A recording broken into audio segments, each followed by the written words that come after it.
तो हम लोग इस वीडियो में पढ़ेंगे एनसीईआरटी भूगोल का जो है महत्वपूर्ण क्वेश्चन है, जो कि जो है बीपीएससी और यूपीएससी और ईपीपीसीएस के परीक्षाओं में पूछे जाने की संभावना है। इस क्वेश्चन को एकदम बेसिक क्वेश्चन है और इसी टाइप के क्वेश्चन जो है यूपीएससी, बीपीएससी और जो है और यूपीपीसीएस में पूछे जाते हैं। चलिए, पहला क्वेश्चन है कि निम्न में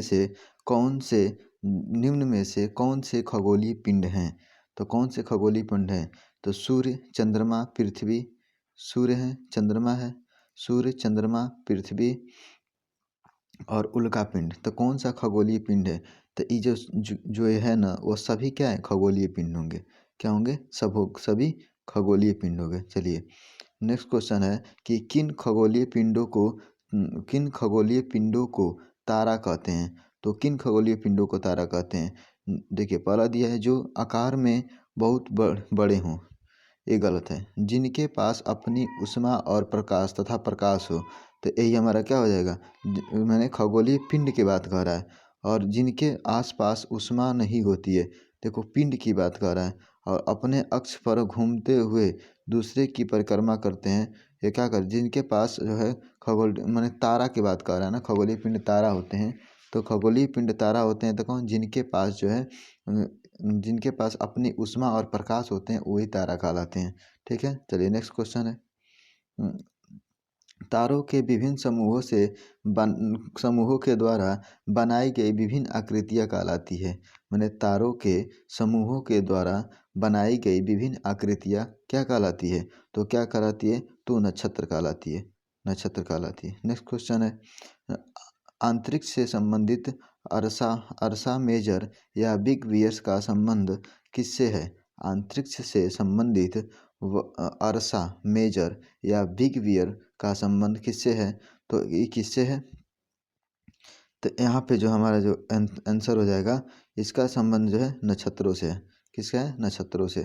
कह रहा है अंतरिक्ष से संबंधित अर्सा मेजर या बिग वियर का संबंध किससे होगा? तो नक्षत्र से होगा। नेक्स्ट क्वेश्चन है, चलिए, किन खगोलीय पिंडों को ग्रह कहा जाता है? किन खगोलीय पिंड को ग्रह कहा जाता है? ग्रह की बात करें जो आकार में बहुत बड़े, ये कभी नहीं होगा, गलत है। जिनके पास अपनी ऊष्मा तथा प्रकाश होता है, वो तारा कहलाता है, जैसे ऊपर वाला क्वेश्चन बताए हैं। जिनके पास अपनी ऊष्मा और प्रकाश नहीं होता है, वही क्या कहलाते हैं? वो खगोलीय पिंड ग्रह कहलाते हैं। ठीक है, नेक्स्ट क्वेश्चन देखिए, कर निम्नलिखित कथनों पर विचार कीजिए। निम्नलिखित कथनों पर विचार कीजिए।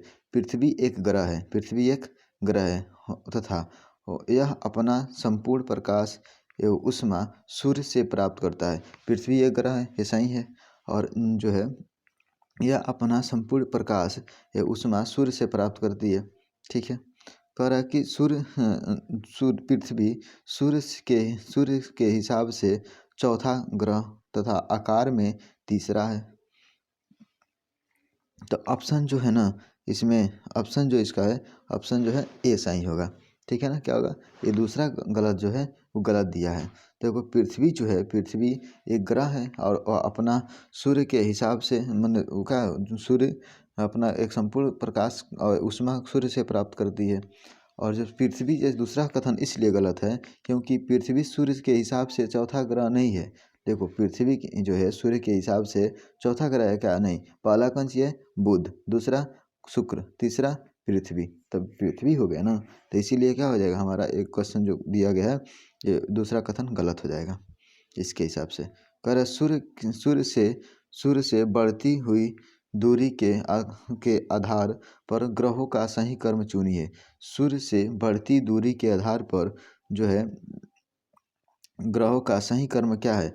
तो अभी बताएं कि जो है कौन सा है? बुध, शुक्र, पृथ्वी और मंगल। तो ऑप्शन नंबर डी सही है। चलिए नेक्स्ट क्वेश्चन देखिए, कारण निम्न में से नीचे दिए गए ग्रहों में से कौन से आंतरिक ग्रह हैं? कौन सा जो है आंतरिक ग्रह? एक आंतरिक ग्रह होते हैं, एक बाह्य ग्रह होते हैं। तो निम्न में से कौन सा जो है आंतरिक ग्रह है?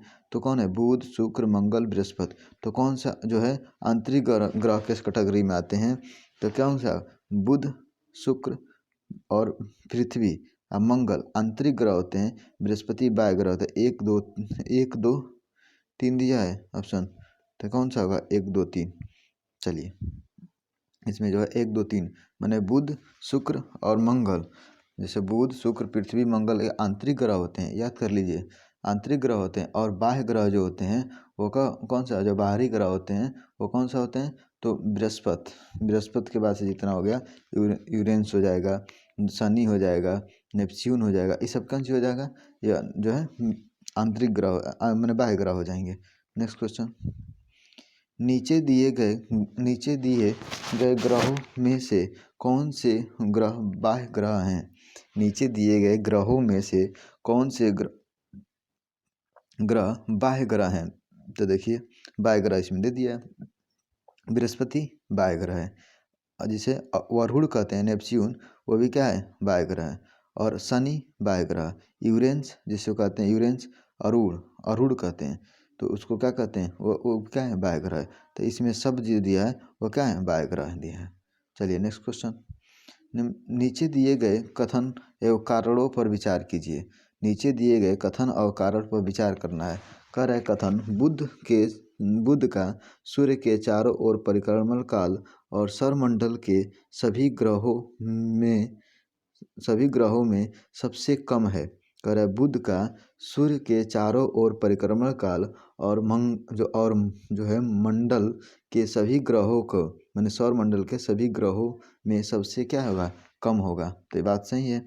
पृथ्वी कारण दिया इसमें कि बुध जो है सूर्य के सबसे नजदीक ग्रह है, ये भी बात सही है। तो इसीलिए कथन और कारण दोनों सही होगा।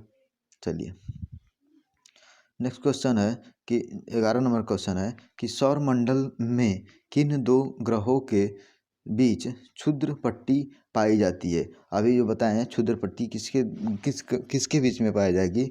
तो सौर मंडल में किन दो ग्रहों के बीच क्षुद्र ग्रह या पट्टी पाई जाती है? तो किस में पाई जाएगी? तो इसमें जो है अभी जो है लास्ट में मंगल के और बृहस्पति के बीच में पाई जाएगी। ऑप्शन नंबर डी सही है। चलिए हमारे सौर मंडल में सूर्य से सबसे दूर ग्रह कौन सा है? हमारे सौर मंडल में सूर्य से सबसे दूर कौन सा ग्रह है अवस्थित है? कौन सा ग्रह जो है अवस्थित है सौर मंडल में सबसे दूर? तो सबसे दूर जो है ना कौन सा है? वरुण है। कौन है? वरुण, जिसको कहते हैं नेपच्यून। सौरमंडल का सबसे दूरस्थ जो है ग्रह है सौरमंडल का। और सबसे नज़दीक कौन सा है? तो बुध है। चलिए सूर्य से सबसे नज़दीक बुध है। 13 नंबर क्वेश्चन है, नीचे दिए गए कथन एवं कारणों पर विचार कीजिए। कथन दिया है पृथ्वी के आकार को भू आव भी कहा जाता है।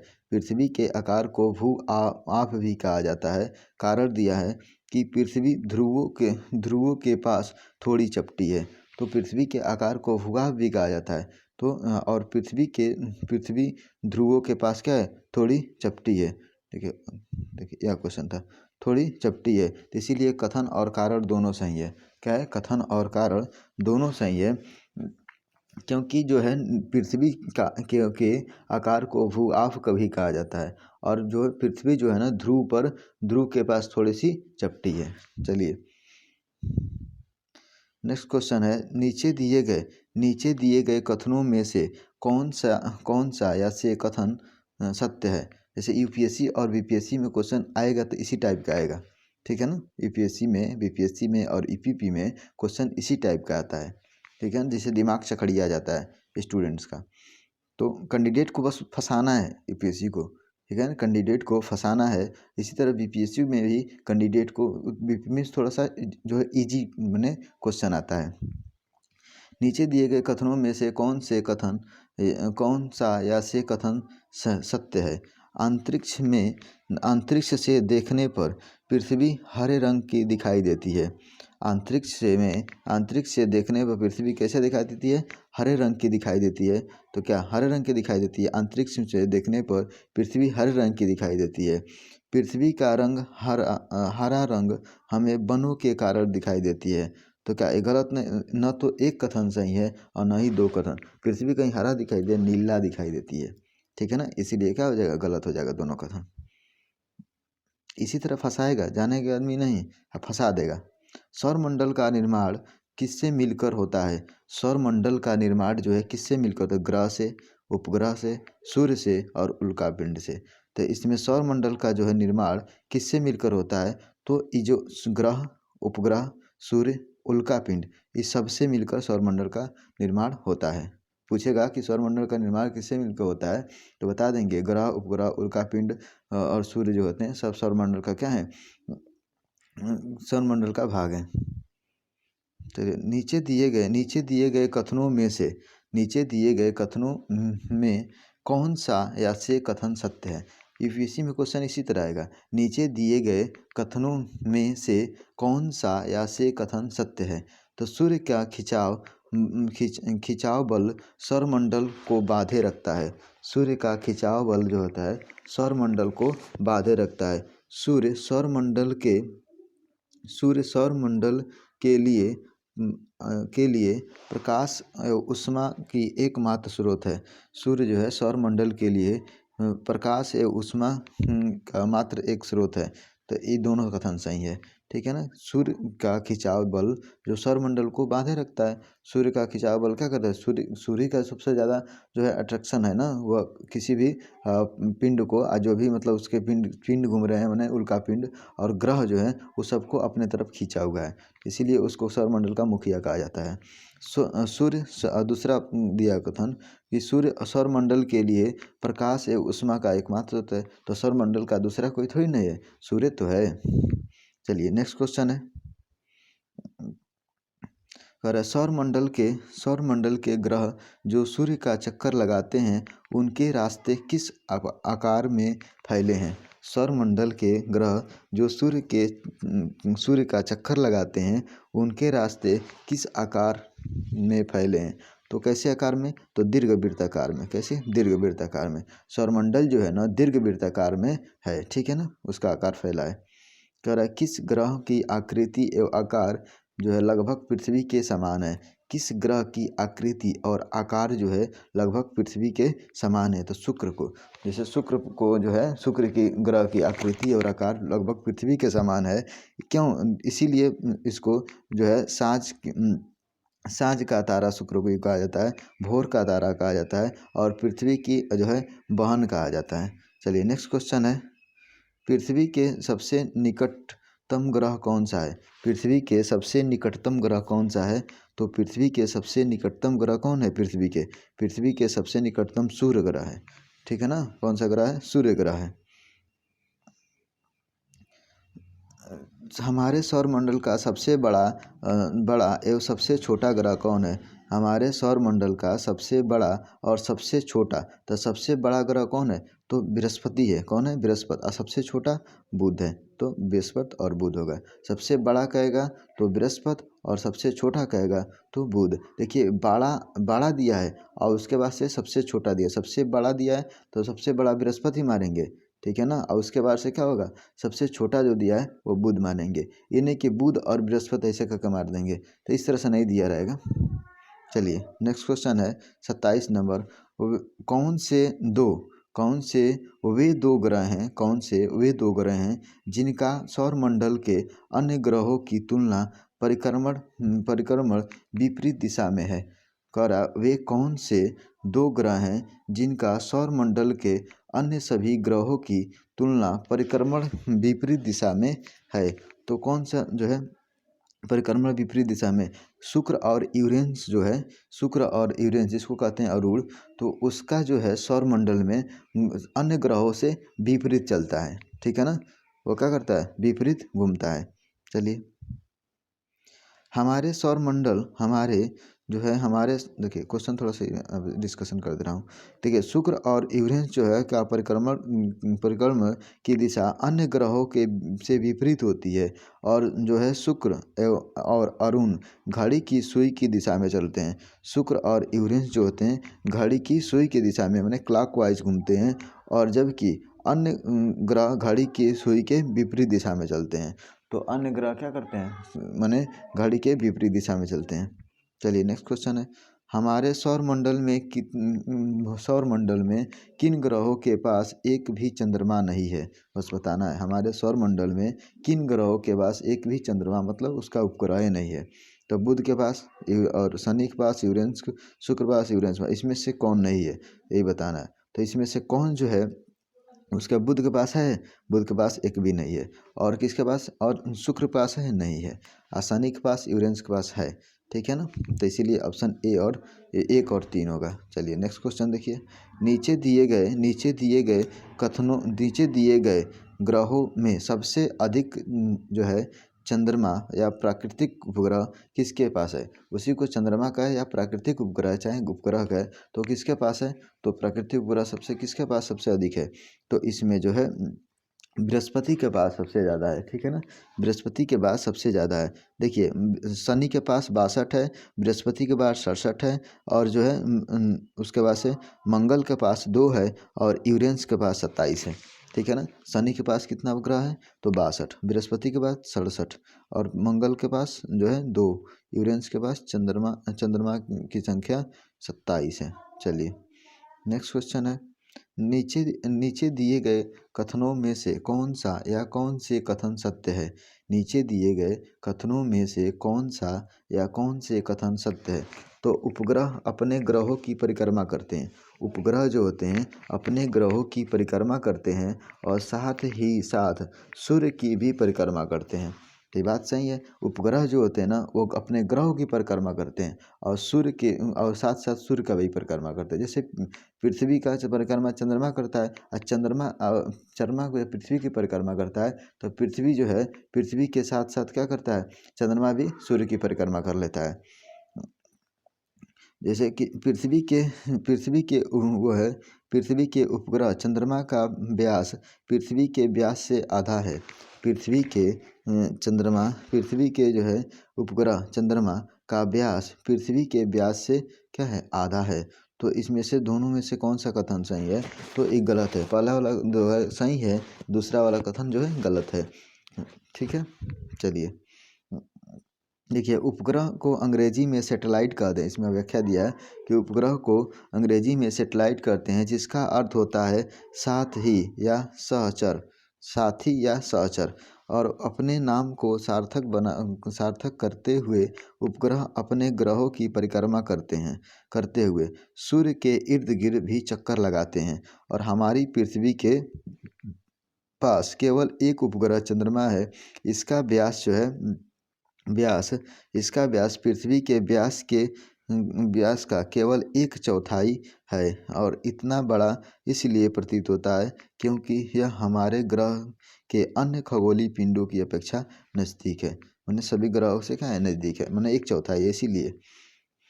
चलिए प्राचीन भारत के प्रसिद्ध खगोल शास्त्री कौन थे। प्राचीन भारत के खगोल शास्त्री कौन थे, तो प्राचीन भारत के खगोल शास्त्री आर्यभट्ट थे। कौन थे, आर्यभट्ट थे। ठीक है ना, खगोल शास्त्री आर्यभट्ट थे। आर्यभट्ट के नाम से एक उपग्रह भी छोड़ा गया था रूस से। चलिए नीचे दिए गए कथन एवं कारण पर विचार कीजिए। ठीक है ना, जो नीचे दिए गए कथन और कारण पर विचार करना है तो करिए। देखिए कथन दिया है पृथ्वी जो है पृथ्वी से हमें चंद्रमा का केवल एक भाग दिखाई देता है। पृथ्वी से हमें चंद्रमा का केवल एक भाग दिखाई देता है। कारण चंद्रमा के द्वारा पृथ्वी का एक चक्कर पूरा करने में लगने वाला समय जो होता है अपने अक्ष पर एक चक्कर पूरा करने में लगने वाले समय से अधिक होता है। तो इसका जो है कथन सही है, लेकिन कारण क्या है, गलत है। ठीक है ना, कथन सही है लेकिन कारण गलत है। पृथ्वी से हमें चंद्रमा का केवल एक ही भाग देख पाते हैं। ठीक है, चलिए नेक्स्ट क्वेश्चन है। नीचे दिए गए कथनों पर विचार कीजिए। नीचे दिए गए कथनों पर विचार कीजिए। सूर्य के चारों ओर चक्कर लगाने वाले पत्थरों के छोटे छोटे टुकड़ों को उल्का पिंड कहते हैं। क्या कहते हैं, सूर्य के चारों ओर चक्कर लगाने वाले पत्थरों के छोटे छोटे टुकड़े को उल्का पिंड कहते हैं। और खुले आकाश, दूसरा कथन जो है, खुले आकाश में फैली एक छोर से दूसरी छोर तक चौड़ी सफ़ेद पट्टी जो कि लाखों तारों का समूह है, उसे आकाशगंगा कहते हैं। तो ऑप्शन जो है 1 और 2 दोनों सही है, ठीक है ना। सूर्य के चारों ओर एक चक्कर लगाने वाले पत्थरों को उनके छोटे छोटे टुकड़ों को उल्का पिंड कहते हैं, ये भी सही है। और खुले आकार माने आकाश में फैली एक छोर से दूसरे छोर तक चौड़ी सफ़ेद पट्टी, ये सफ़ेद पट्टी न है आकाशगंगा, जो लाखों तारों का एक समूह होता है, इसे आकाशगंगा कहते हैं, ये भी कथन सही है, इसीलिए दोनों कथन सत्य है। चलिए बस हमारा जो है इतना ही हमारे इस वीडियो में है। इसमें 27 क्वेश्चन हम लोग पढ़े हैं जो कि वेरी इंपॉर्टेंट है यूपी पीसीएस, बिहार पीसीएस और जो है यूपीएससी के लिए। बस इसी तरह का टाइप का क्वेश्चन आता है। Thanks for watching video.